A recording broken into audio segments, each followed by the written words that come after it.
A cidade de São Paulo tem mais de 1.500 favelas e 13 mil moradores de rua. Apesar de o mercado imobiliário estar aquecido, grande parte da população da região metropolitana ainda não pode concretizar o sonho da casa própria.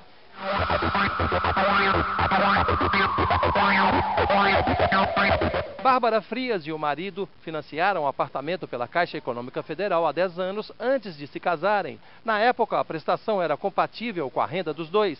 Mas a correção das parcelas foi muito superior à inflação e em poucos anos já não conseguiam pagar. Nós ficamos com medo de perder o apartamento porque era assim, a Caixa determina que não pode ficar devendo 3 parcelas, né? Então a gente sempre dava um jeitinho de a terceira ir lá, quando iam juntar 3 a gente tentava pagar uma ou duas. Bárbara recorreu à justiça e por enquanto paga uma prestação compatível com o orçamento da família. Já tem uns 3, 4 anos que nós entramos com a ação. Agora a gente aguarda o final da ação para ver o que vai ser decidido, né? José Jamil é presidente nacional do Centro de Solidariedade Habitacional Brasileiro, o Censoab. Segundo ele, cerca de 80% dos contratos de financiamento contêm irregularidades. O mutuário hoje não compra um imóvel, ele compra uma dívida e na maioria das vezes, ou sempre, uma dívida impagável. A gente pagava e no final do ano o saldo devedor estava praticamente o mesmo. Não existe por parte do governo uma política que preserve de fato esses direitos.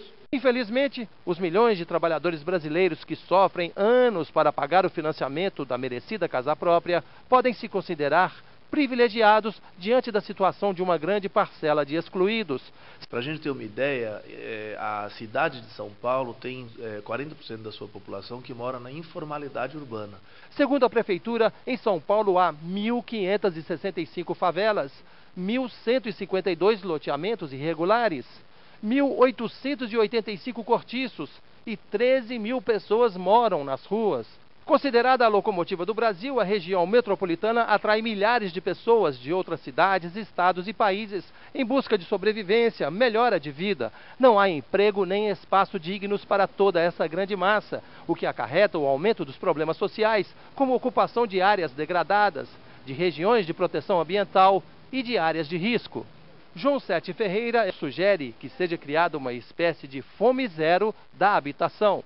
Uma política realmente que dê à casa, evidentemente não dê, mas conceda o uso da habitação, uma habitação de propriedade do Estado, sem cobrança de aluguel, durante um período de reinserção dessas famílias. O professor João Sete Ferreira alerta para a importância de se ocupar o centro da cidade como parte importante da política habitacional.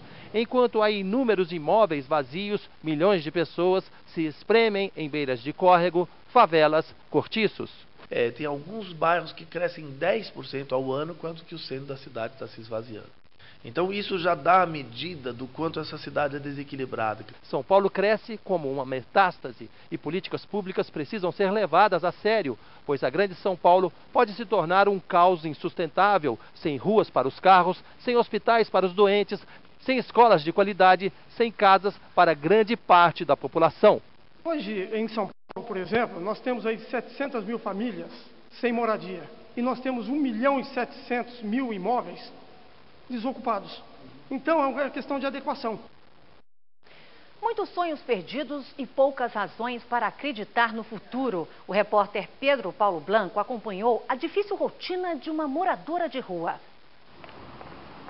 A mineira Valdivina de Souza, de 41 anos, é um exemplo de